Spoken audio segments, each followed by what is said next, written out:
Vamos a conversar con el ex jefe del Comando General del Ejército, Otto Gibovich, también ex congresista de la República. ¿Qué tal? ¿Cómo está? Buen día. Buen día, Jorge, y buen día también a Patricia. Un gusto saludarles y estar con ustedes, a sus órdenes como siempre. Gracias. Bueno, para tener sus impresiones en primer término respecto a esta decisión que ha sido tomada por el Ejecutivo, ¿no? La presencia de las Fuerzas Armadas como apoyo a la Policía Nacional en el tema de la inseguridad ciudadana. Mira, tenemos que ser empáticos, Jorge, no es la mejor decisión.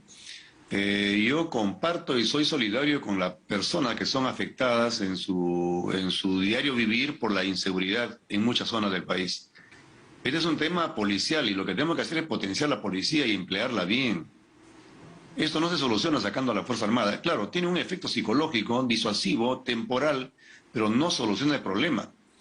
¿Cuáles serían los motivos por los que usted considera no es adecuada la decisión que se ha tomado por parte del Ejecutivo? Exactamente. Primero que la Fuerza Armada tiene otro tipo de entrenamiento, otro tipo de roles. El Estado tiene roles, el Estado tiene funciones y para cada función, para cada rol, crea instituciones. Ministerios, policía, Fuerza Armada, lo que fuese. Y entonces, si una institución no cumple con su rol, tú no puedes mandar una tercera que le haga su trabajo, ¿no? Entonces estarías diciendo, bueno, cerremos la anterior, ¿no? Claro. Ahora, si el MEF, yo hago una analogía bien simple para que lo entienda la población. Si el MEF no puede controlar la inflación, o no puede controlar la subida del dólar, o no puede manejar la economía, no le va a hacer el trabajo el MTC. Hay que potenciar el MEF, hay que fortalecerlo. Ahora, fuera del tema de las formas propiamente, señor Gibovich, también está un tema de fondo que ha sido puesto en relieve por parte de algunos entendidos en las normas, en la Constitución, constitucionalistas propiamente, ¿no? ¿Habría algún tipo de incompatibilidad con la resolución que se emitió ayer anunciando esta medida con la propia labor que tienen las Fuerzas Armadas que están incluidas dentro de nuestra Constitución? ¿Usted comparte esta idea y esta incompatibilidad?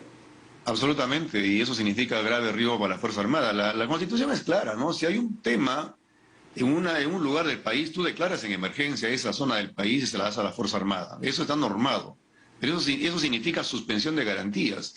Pero contrariamente, en este dispositivo legal, se saca a la Fuerza Armada y se dice que se va, o sea, no hay restricciones a los derechos. Y entonces el marco en el cual vas a emplear a la Fuerza Armada no es el marco para el cual están entrenados, equipadas y entrenadas. Entonces vamos a tener problemas serios ahí, posiblemente, que luego van a tener que asumir los oficiales o los suboficiales que comandan las tropas. No hay una declaratoria de emergencia propiamente para Lima y Callao en primer lugar y lo segundo, como usted señala, no se han establecido, digamos, ningún tipo de especificaciones, de lineamientos, bajo qué circunstancias probablemente las Fuerzas Armadas podrían participar en apoyo con la policía, ¿no? Exactamente, y además hay que tener en claro algo que es importante, Jorge, que es el hecho de que la policía no ha sido desbordada. Es un error creer que hoy día la policía está desbordada. La policía está siendo mal empleada. Yo no sé quién es el comandante general de la policía, honestamente. No se le ve liderando a la policía. Posiblemente la policía también esté golpeada por haber tenido un ministro como el que acaban de cesar, ¿no? O el que acaba de renunciar. Eso afecta a la moral de la policía. La policía es una institución sólida con más de 120.000 efectivos. Yo sí creo que está mal empleada tácticamente a veces. Cuando hacen distribución, por ejemplo, alguna vez se comparó cuántos policías tenía Miraflores versus su población y cuántos tenía San Juan de Lurigancho versus su población. Claro, pero esos son temas que tienen que ver con la planificación, estrategia, inteligencia, en fin, una serie de aspectos que se deberían tomar en cuenta para poder luchar contra la delincuencia en nuestro país. Eso no se ve. No existe, claro, aparentemente. Claro que sí. No estamos hablando solamente de esta etapa, estamos hablando definitivamente de una constante que se da a lo largo del tiempo. Claro que sí, pero así como te organizas, así funcionas. Si tú no tienes una buena estructura, no tienes una buena distribución de personal, ¿cómo quieres tú que la policía tenga éxito de inmediato y no digan que la policía ha sido desbordada? Claro, en ese sentido, entonces, acudir a las Fuerzas Armadas es más bien una cuestión populista, pragmática. ¿Cómo lo ves? Yo creo que es bastante efectista porque mucha gente va a aplaudirlo, ¿no? Pero hay que decir la verdad, eso no soluciona el problema. Fíjate, yo sí planteo, y luego lo voy a reiterar, se debe reducir de inmediato a un 50% la cantidad de gente policial asignada a dar protección a personalidades en el Congreso. en el Tribunal Constitucional, en los ministerios. La cantidad de policía asignada para proteger a personalidades que a veces no tienen nada, ningún riesgo, digamos, inminente o claro o potencial.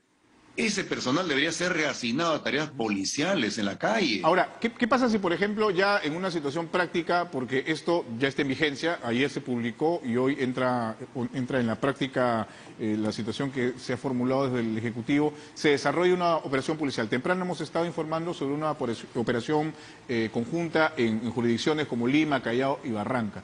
¿Qué pasa si, por ejemplo, en una situación como la que nos encontramos, las Fuerzas Armadas acompañan a la policía? ¿Qué podrían hacer? ¿Qué es lo que no podrían hacer? ¿Eso se tiene claro? No está claro, justamente ese es el problema, ¿no? Lo más que podría hacer la Fuerza Armada en este momento sería quizá aislar alguna zona para que la policía intervenga. Pero, ¿qué sucede? Más no pueden hacer. Ellos no van a poder detener a las personas. No es su tarea y no está claramente especificado. Claro, si por ejemplo se desborda una situación de tensión en medio de una operación policial con apoyo de las Fuerzas Armadas, ¿cómo podrían reaccionar? ¿Tendrían que hacer uso de sus armas? Ese es un tema muy importante, el tipo de equipamiento. Las armas de las Fuerzas Armadas son diferentes a la policía y pueden ser un problema más grave que el mismo problema a combatir. Por eso hay que tener mucho cuidado, ¿no? Y por eso la Constitución es muy clara y restringe el empleo de la Fuerza Armada en las calles. Porque el equipamiento, el tipo de entrenamiento del soldado, el soldado no tiene la pericia que tiene el policía para tratar con la población, para manejar la población, para administrar el tema del control ciudadano, el orden. La Fuerza Armada tiene otro tipo de entrenamiento. Tú eventualmente, cuando declaras emergencia, puedes emplear la Fuerza Armada, de acuerdo, pero lo haces bajo otro marco legal.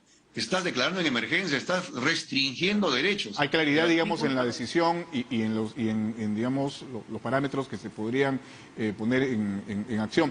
¿Qué considera que podría ser, en todo caso, bajo esta resolución que incluye a las Fuerzas Armadas como apoyo a la Policía Nacional, las Fuerzas Armadas precisamente, ¿no? Los miembros del Ejército, en fin, la Marina, los que se incluyen en este ámbito? ¿Qué podrían hacer? Si el problema es que falta personal para que la policía no sea desbordada, que es lo que insinúan ahí, yo ya te dije una fórmula, que se rescate personal que está trabajando en oficinas o dando seguridad a dignatarios que no lo requieren, por un lado. En segundo lugar, si hubiesen áreas acotadas donde la delincuencia o el crimen organizado o el narcotráfico es intenso, declara esa zona en estado de emergencia y que intervenga la policía con la Fuerza Armada. Ahí sí, bajo un marco legal. Ojo que los oficiales, suboficiales y soldados pueden ser luego judicializados quizá por emplear las armas inadecuadamente porque están en un marco ambivalente que no se sabe claramente qué es lo que van a hacer. ¿Qué podrían hacer? Quizá proteger servicios públicos esenciales, quizá para liberar a algunos policías. Claro, a eso me refería con la pregunta. O sea, ¿usted considera que básicamente podría estar reducida a ese tipo de actividades los miembros de las Fuerzas Armadas bajo esta decisión que se ha tomado? Posiblemente sí, pero eso significaría buscar hacer un enroque para buscar liberar personal. Pero ya te dije de dónde podríamos liberar personal rápidamente sin ir a un extremo como el que estamos viendo en este momento. Ahora, muchos han expresado su atención respecto a las firmas que contiene esta resolución, ¿no? El presidente Pedro Castillo, hasta hace unas horas el ministro del Interior, Barranzuela, el titular de Defensa, pero no la jefa del gabinete, la señora Mirta Vázquez. ¿Esto considera que tiene algún tipo de irregularidad? ¿No hay, digamos, mayor sobresalto en esa medida? Mira, bastaría que lo haga el presidente refrendado por un ministro del sector, pero es mejor cuando lo hace el presidente o la presidenta del Consejo de Ministros, porque significaría que parte de un acuerdo del Consejo de Ministros. Aquí, evidentemente, no es un acuerdo del Consejo de Ministros, sino lo estaría firmando la señora Mirta Vázquez. Esto parece un acuerdo entre tres instancias y no de acuerdo de Consejo de Ministros. Esas son decisiones muy sensibles. Aparentemente es fácil firmar un documento de este tipo y lanzar a la Fuerza Armada a la calle, vulnerando en parte la Constitución, pero eso debería ser parte de un consenso del Consejo de Ministros.